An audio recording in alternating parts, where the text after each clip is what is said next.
Tanggal 8. Belum ada belum. Acara apa ya? Oh, nanam pala kebo. Ya. Siap. Waalaikumsalam. Tanggal 8. Nanam kebo. Pala kebo. Jadwal apaan? Itu, nanam kepala kebo. Nanam kepala kebo. Iya. Ngapain? Peresmian jembatan. Itu yang di Tengkolan itu sebelah. Ngundang lo. Ustad. Lah, kok saya? Ngundang gua pakai kepala kebo. Kalau kata orang dulu kan itu suka ada jinnya. Jadi kalau itu pala kebo ditanam, biar jinnya hilang. Ngaco aja.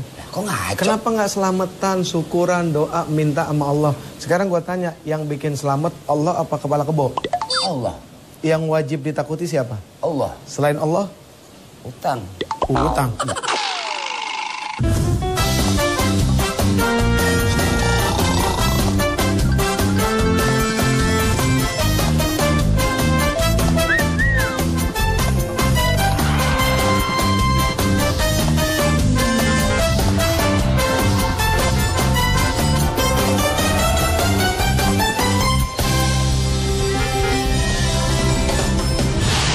Udah, itu nggak usah.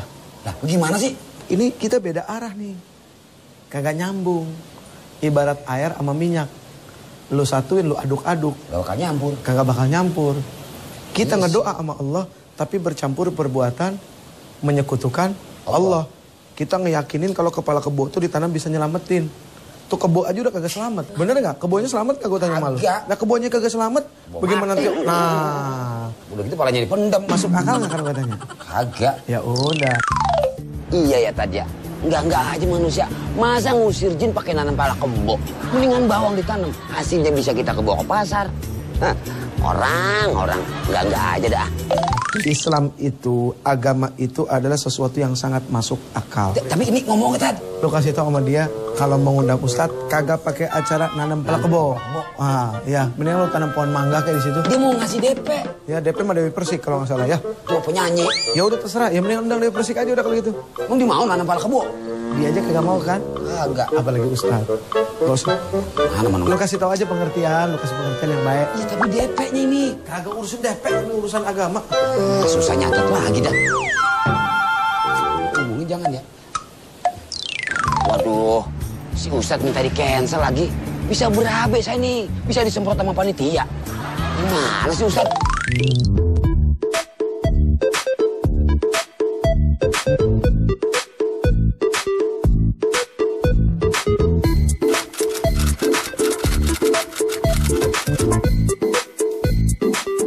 Bismillahirrahmanirrahim.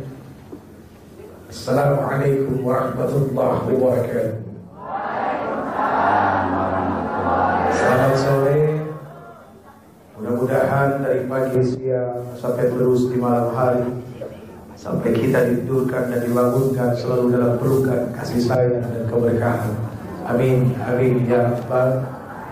Ini hati, tempat berebutnya malaikat dan setan.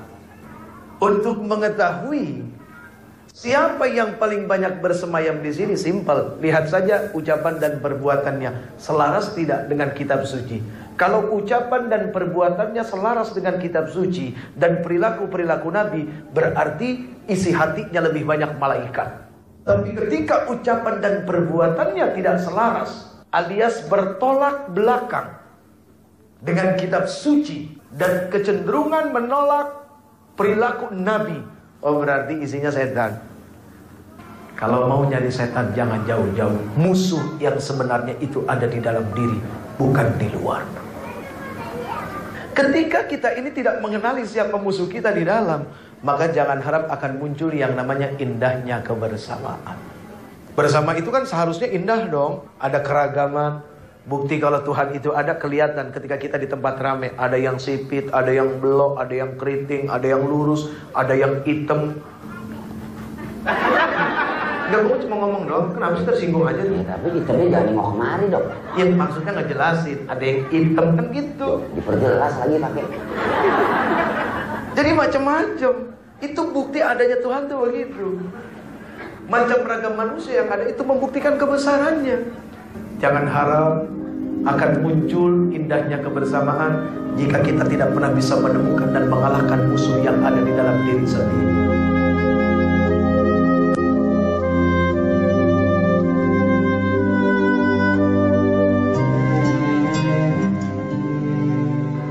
banyak orang panik karena nggak bisa tidur alias insomnia.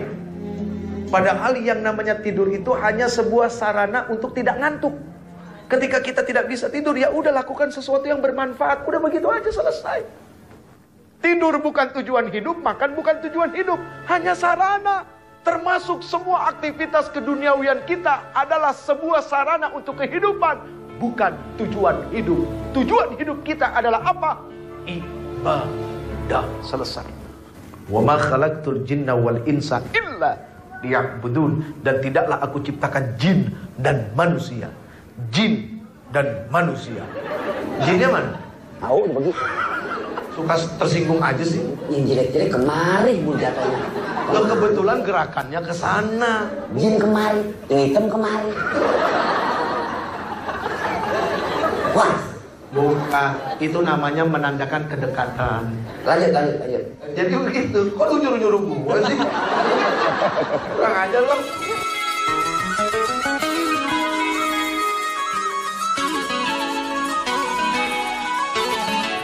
Maafkan kami jikalau kami belum bisa menjadi anak yang bisa menyenangkan hati kedua orang tua kami. Ya Allah, duhai Tuhan kami, berikan kebahagiaan lahir dan batin kepada kedua orang tua kami.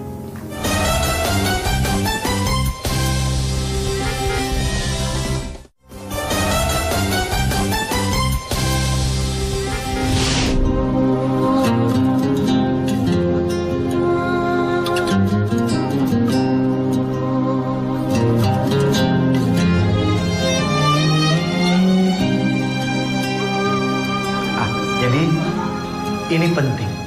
Ini jauh lebih penting daripada ini. Karena faja'alnahu sami'an basira. Kami jadikan dia mendengar dan melihat. Nggak usah jauh-jauh kita kumpul di ruangan ini. Kalau yang dikumpulin orang budak, kira-kira percuma nggak yang ceramah? Mau 17 penceramah juga percuma, bu, kalau yang dikumpulin orang budak semua. Ngerti? Gini aja dia. Tapi seandainya yang kumpul orang buta di sini, biar 5 menit orang ngomong kedengeran dia tahu. Jadi banyak orang tertipu di dunia ini hanya mengandalkan penglihatan. Saya punya seorang teman namanya Dedi Jam. Kakinya buntung 1 tahun 88 dicium kereta. Sekali waktu dia punya motor. Akhirnya dibuat motornya roda 3. Sekali waktu dia pergi ke Senen mau belanja. Di Jalan Jenderal Sudirman dikejar sama polisi BM motor gede. Biasanya pikiran kita apa? Ditilang kan? Buruk sangka. Begitu polisi ini ngobrol dengan ketemu dengan Dedi Jam ini, ditanya, "Mas, maaf, bikin motornya di mana?" Ternyata cuma kepengen tahu bikin motornya di mana. Begitu lagi ditulis alamat, itu setiap mobil yang lalu lalang buka kaca. "Pak, woi, tega amat tuh orang buntung pakai ditangkap." Digituin. Kenapa bisa muncul perkataan dan pikiran seperti itu? Karena hanya mengandalkan penglihatan saja. Tapi dia tidak tahu apa yang terjadi dengan telinga.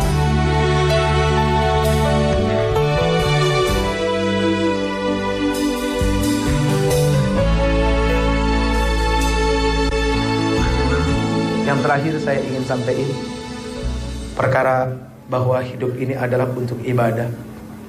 Ayo jangan sampai salah niat. Ya. Meskipun usaha ini dibangun lewat sebuah materi, tapi tetap isinya adalah sesuatu yang lebih daripada itu. Karena di situ adalah puncak dari sebuah keberhasilan, mampu melihat kesalahan diri, ya, lalu tidak marah ketika dikoreksi. Itu dia. Baik, mari kita berdoa. Mudah-mudahan apa yang menjadi keinginan kita dan segala apa yang belum dicapai, mudah-mudahan bisa tercapai di dunia ini. Ya Rabbana, lakal hamdu wa lakal syukru kama yanbaghi li jalali wajhikal karim wa 'azimi sultani. Wahai Rabb kami, wahai Tuhan kami, tabaraka wa ta'ala jalla jalaluhu, ajarkan kami untuk senantiasa bisa mensyukuri apa yang telah kami miliki. Maafkan kami jikalau kami masih suka bohong. Maafkan kami jikalau kami masih suka ego. Maafkan kami jikalau kami masih suka mendahulukan kepentingan kami daripada kepentingan orang lain. Maafkan kami jikalau dalam ibadah kami masih suka kepengen disebut-sebut. Maafkan kami jikalau kami belum bisa menjadi anak yang bisa menyenangkan hati kedua orang tua kami. Ya Allah, duhai Tuhan kami, berikan kebahagiaan lahir dan batin kepada kedua orang tua kami. Terlalu banyak hal yang hebat yang dilakukan oleh kedua orang tua kami. Ya Allah, seandainya Engkau berikan kemampuan bagi kami untuk bisa membalas semua, tapi Rasul sudah menjawab bahwa kami tidak akan bisa membalas jasa kedua orang tua kami. Meskipun kami punya harta sebesar gunung, seluruh isi bumi kami bisa ambil, kami berikan kepada kedua orang tua kami, sungguh itu tidak akan bisa membalas semua jasa-jasanya kepada kami. Doa ya Rabb kami, seandainya orang tua kami akan pergi meninggalkan kami hanya mohon selamatkan dia dalam kematiannya. Berikan yang terbaik dalam kematian. Subhana rabbika rabbil izzati amma yasifun. Wassalamun alal mursalin. Walhamdulillahi rabbil alamin. Bagaimana kau merasa bangga akan dunia yang sementara? Bagaimanakah bila semua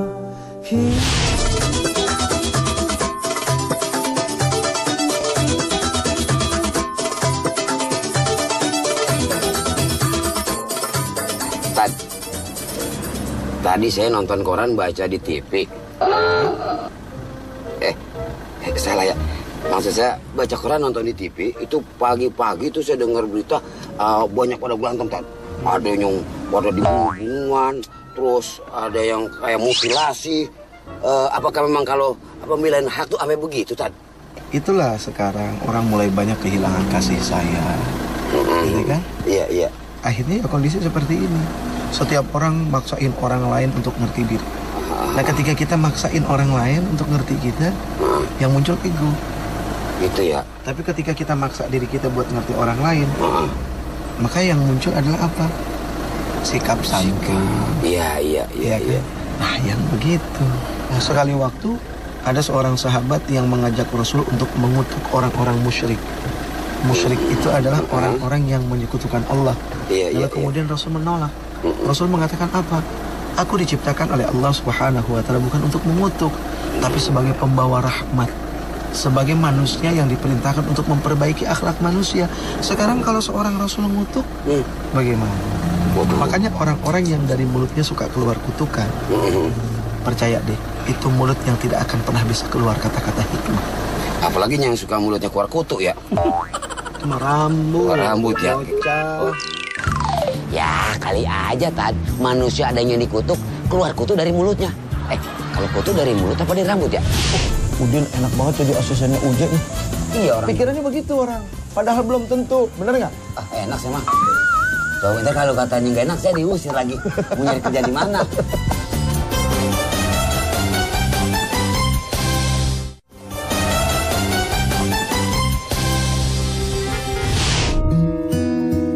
Rabbil alamin. Amin. Taqabbalallahu minkum minna wa minkum taqabbal ya.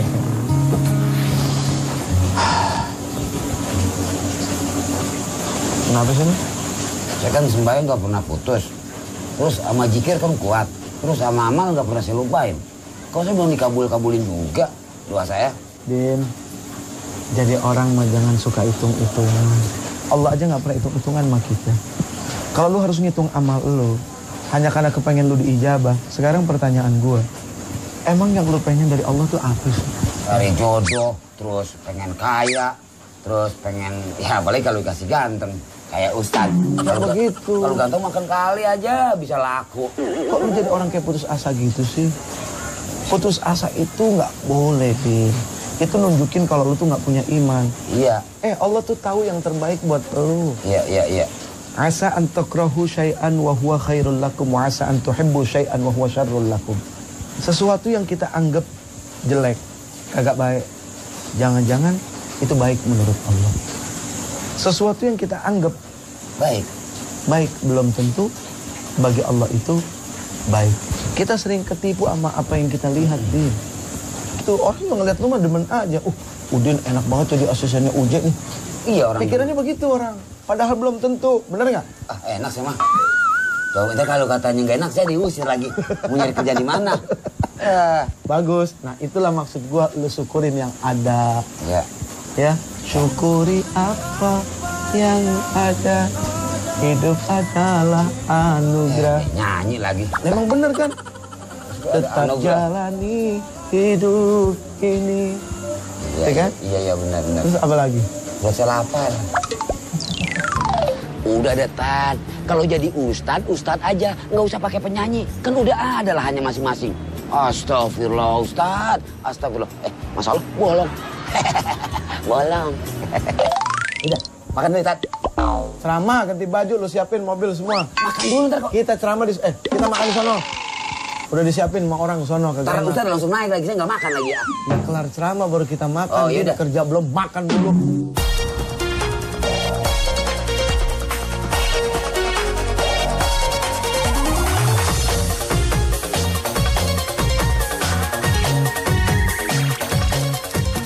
Assalamualaikum warahmatullahi wabarakatuh.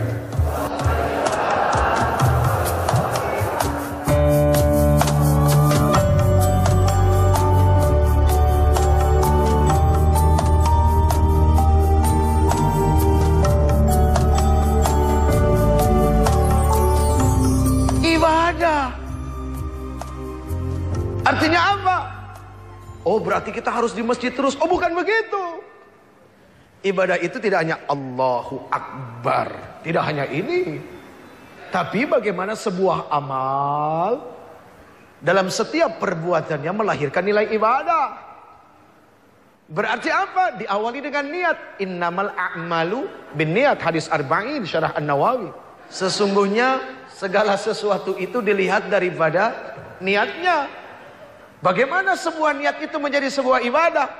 Ketika sampai kepada titik ya'lam, ada nilai mujahadah. Tidak sampai kepada level yadri dan ya'rif.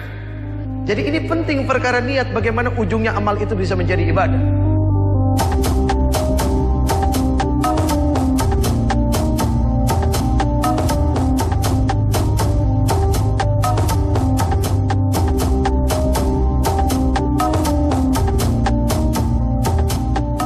Wah rugi banget kalau sehari nggak pernah mampir sekali aja ke masjid.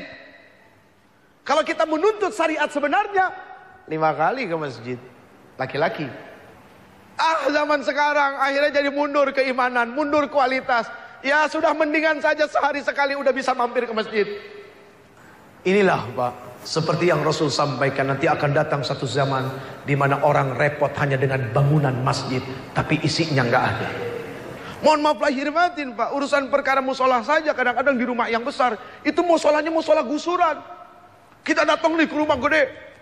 Begitu datang masuk waktu zuhur.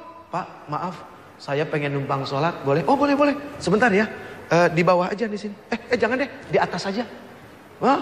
Pak, di atas kota. Oh, kalau gitu di belakang. Kesian itu musola digusur-gusur Pak. Tapi begitu ke WC pengen buang air, itu istiqomah tuh WC nggak pernah digusur-gusur, nggak kemana-mana, di situ-situ aja.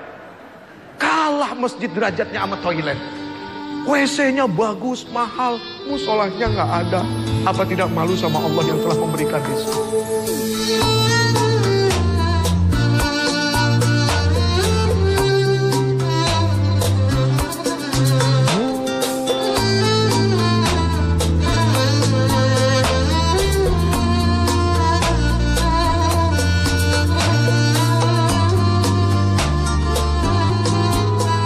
Ini ada semangat makmum untuk bisa sholat di saf terdepan. Bagus Pak, subhanallah, luar biasa. Jadi Allah itu sangat luar biasa, senang, bahagia memberikan salam keselamatan kepada siapa? Orang yang kepengen berdiri di saf terdepan. Tapi pertanyaannya, kalau dia bukan seorang imam, jangan sekali-kali berdiri di belakang imam. Bahaya, nanti kalau imam salah yang benerin siapa? Lihat Masjidil Haram yang di depan. Bismillahirrahmanirrahim. Idza as-samaa'u fatarat wa idzal kawakibu tatarat wa idzal wa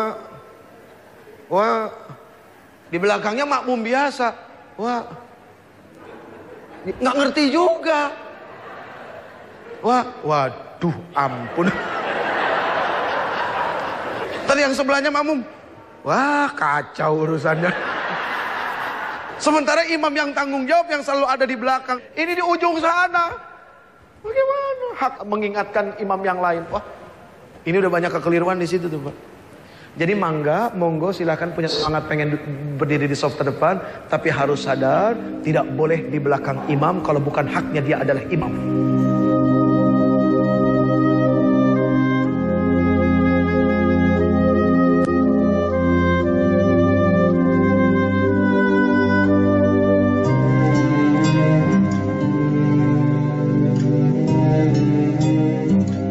Baik, ini saja.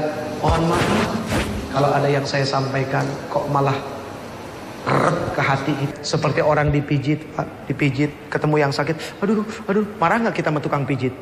Enggak, iya di situ tuh, aduh, iya enak, aduh. Ah, begitu juga mendengar ceramah, begitu nyentuh, aduh, gue tuh, aduh ya Allah, aduh, iya, aduh ya Allah. Lega, enak, lancar tuh peredaran darah di hati, ya. Mohon maaf atas segala kekacauan saya. Hadza min fadli Rabbi. Ya Allah, semua ini hanya karunia titipan yang Kau berikan kepada hamba. Assalamualaikum warahmatullahi wabarakatuh.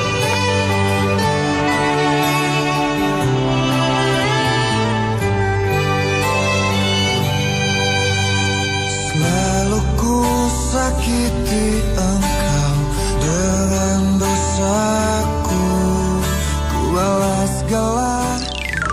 Alhamdulillah, semoga apa yang telah disampaikan oleh Ustadz nyampe ke dalam hati kita. Sadar sebelum ajal menjemput kita. Tobat kami.